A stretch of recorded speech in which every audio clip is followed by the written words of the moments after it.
Wait wait wait आज तक भी थोड़ा सा है।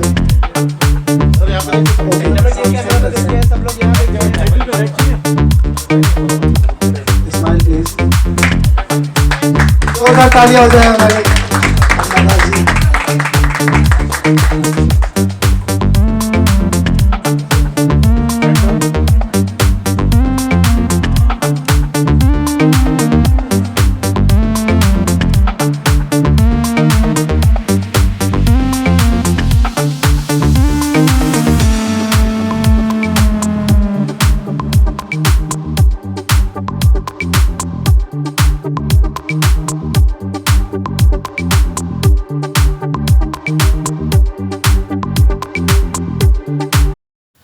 हाँ देखो, हर कहानी के पीछे तो चैलेंज होता ही है, क्या रियल लवर्स हो या कोई भी हो। और जितनी बड़ी चैलेंज होती है उतनी बड़ी फिल्म बनती है। और मैं जब ये फिल्म बनाया तो काफ़ी मुझे लग रहा था कि यार ये तो चैलेंजिंग मूवी है, क्योंकि ये मेरी थर्ड मूवी थी। मैं कहीं ना कहीं ये सोच में पड़ा था कि मैं 2 मूवी बनाया हूँ, रिलीज किया हूँ, मैं थर्ड लाऊँ तो किस तरीके से लाऊँ। तो मैं सोचा कि पहले एक मोहब्बत से ही लाते, तो इसलिए रियल लवर्स सोचा है, उसके बारे में लिखा, सर्च किया, बहुत सारे चीज़ें मिला, फिर मैं स्टार्ट किया रियल लवर्स।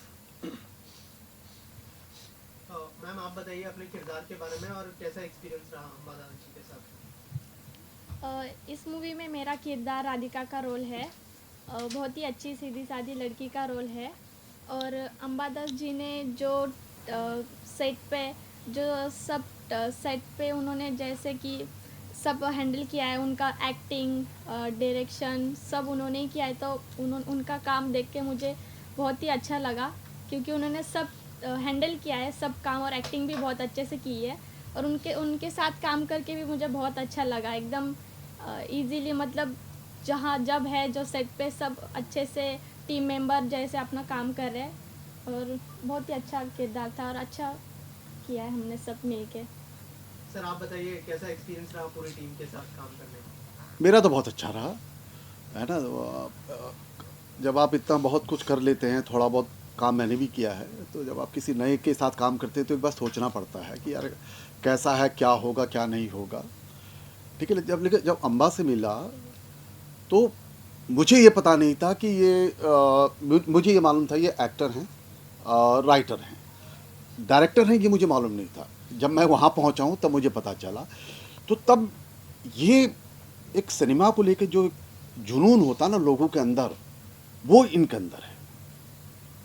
जो मतलब अक्सर लोग कहते हैं ना, हम सिनेमा देख रहे हैं, सिनेमा खा रहे हैं, सिनेमा पी रहे हैं, सिनेमा ही ओढ़ रहे हैं, तो वो चीज़ इनके अंदर है, अंबादास के अंदर।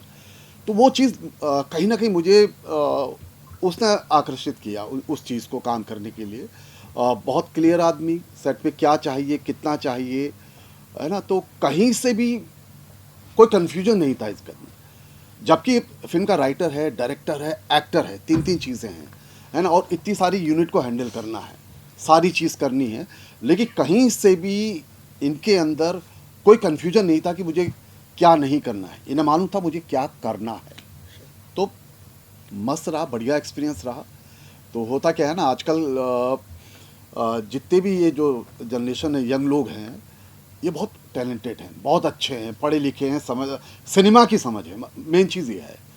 तो वो चीज़ करके अच्छा लगा, काम करके मज़ा आया, है ना। ये मेरी बेटी बनी है फिल्म में, इसके साथ बहुत अच्छा लगा। कुल मिलाकर अच्छा लगा है। सर एक आप अच्छा तो बहुत वेटरन है, आपने तो बड़े बड़े दिग्गजों के साथ काम किया है। कुछ एक सिमिलैरिटी जो इस कास्ट के साथ आपको लगी हो, end of course the other big actors, कुछ एक कनेक्शन, जैसे सिनेमा की बात की आपने, हाँ। वो इत्तेफाक रखना बहुत जरूरी है। जब एक एक्टर एक्टिंग करता है तो बहुत कुछ दिखाने की कोशिश करता है वो इन ओन वर्ड। कैसे आपसे देखिए, जब आप बड़े लोगों के साथ काम करते हैं या बड़े प्रोडक्शन के साथ काम करते हैं, अब मैं क्या बताऊँ आपको। तो हमारे लिए तो हम एक्टिंग ही कर रहे होते हैं, हर जगह एक्सपीरियंस एक सा ही होता है, सेटअप थोड़ा बड़ा हो जाता है, छोटा हो जाता है ना। लेकिन मज़ा वहीं पे आता है जहाँ पर आपको कुछ करने के लिए मिल रहा होता है, या सामने वाले को देखकर आपको लगता है कि हाँ भाई, ये बंदा है जो हमें कुछ दे रहा है, हम इससे कुछ ले रहे हैं। बहुत सारी चीज़ें थी। अब आप जब बड़े लोगों के साथ काम करते, बड़े सेटअप में काम करते हैं, तो वहाँ पर बहुत सारी चीज़ें होती है ना, इतनी चीज़ें होती हैं कि आपको उस तरह की और चीज़ों का वो इतना कंफर्ट देते हैं आपको को आपका सारा फोकस अपने काम पे रहता है ना। अक्सर लोग कहते हैं कि भाई बड़े उसमें आपने अच्छा कर दिया, वो कर दिया, उससे बहुत सारी चीज़ें होती हैं, है ना। लेकिन जो मज़ा छोटे सेटअप में आता काम करके ना, आपको पूरी छूट रहती है वहाँ पर काम करने की, तो उसका एक अलग मज़ा है उस चीज़ का। तो यही है मेरे लिए सिनेमा है। वो चाहे छोटा हो बड़ा हो, आपको हर जगह एक्टिंग करनी है, आपको हर जगह अपना 100% देना है। तो उस तरह से मैं क्या कहूँ आपको, सब बढ़िया था, अच्छा था, सब बढ़िया था। सर अगर म्यूजिक के बारे में बात करें, किसी भी लव स्टोरी के लिए म्यूजिक बहुत इंपॉर्टेंट होता है, तो क्या ब्रीफ मिला था म्यूजिक के लिए और कैसा एक्सपीरियंस रहा म्यूजिक करने का? सबसे पहले तो मैं बताना चाहूँगा कि अम्बा भाई मेरे साथ इस फिल्म से नहीं जुड़े हुए हैं। अम्बा भाई की ये तीसरी फिल्म है मेरे साथ, और इनका और हमारा इतना अच्छा बॉन्डिंग हो गया है, ट्यूनिंग हो गया है कि ये मेरे अलावा किसी को पसंद ही नहीं करते, पता नहीं क्यों। हर जगह बार बार भूल जाते हैं फिर मुझे खींच के ले आते हैं, गूफी जी आओ, गूफी जी आओ। तो पहली बंजारा मूवी थी सबसे पहली, वो की थी। फिर उसके बाद हर पल पागलपन, वो भी मैंने की। फिर अब ये तीसरी फिल्म है रियल लवर्स, जो हम लोग साथ में कर रहे हैं, और अब आपके सामने ट्रेलर लॉन्च है। तो म्यूज़िक के लिए भाई ने मुझे बुलाया और स्टोरी वगैरह सुनाई थी। तो फिर उस स्टोरी के हिसाब से हम लोगों ने, राइटर्स ने, इसमें मंजर जी हैं, मंजर बलियावी जी, उन्होंने गाने लिखे हैं।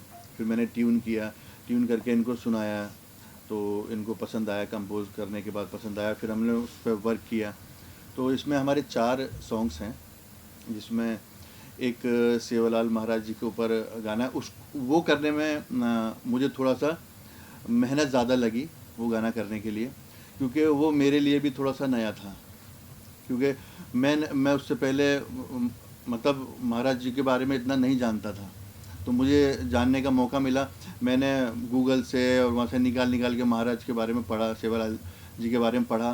पढ़ने के बाद उन्होंने क्या क्या काम किए वो मैंने देखा, तो फिर वो मैंने अपने गाने के अंदर मतलब यूज़ किया है। आपने देखा भी होगा, सुना भी होगा, गाने के अंदर जो बोल हैं, मतलब जो सेवालाल महाराज जी ने जो काम किए हैं हिंदुस्तान के लिए, तो इसीलिए हमने ये गाना मतलब बनाया था।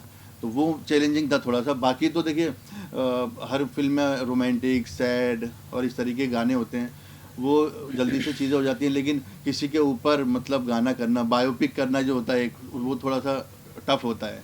तो वो मेरे लिए एक थोड़ा टफ था, लेकिन अल्लाह के शुक्र से, भगवान की दया से गाना बहुत अच्छा निकल गया। बहुत अच्छा। अम्बा जी, बाहुबली के विलन के साथ काम करने का एक्सपीरियंस कैसा रहा? क्या लर्निंग एक्सपीरियंस था, उसके बारे में कुछ बताइए। और कब जब आपने अप्रोच किया, क्या रिएक्शन था उनका इस फिल्म में काम करने के लिए? वो एक तो बाहुबली है, जो बाहुबली किया था, तब मैं सोचा कि यार दोनों जब सामने सामने आए थे, तो मैं बोला हीरो मैं हूँ या कोई और है, तो मैं रिटर्न चला गया था। क्योंकि वो जो ऐसे लगा था कोई पहाड़ नहीं होता है, जैसे मुझे लगा यार इतने विलन को मैं मारूंगा तो पहले तो मैं ही हंस लूँगा, बाकी तो बाद में हंसेंगे ही। फिर मैं बाहर जाके सोचा कि यार हनुमान जी पूरा पहाड़ी उठा लिया है ना, तो पहाड़ से क्या डरना। तो मैं फिर सर के पास गया कि सर मैं हीरो हूँ, तो बोला मुझे पहले से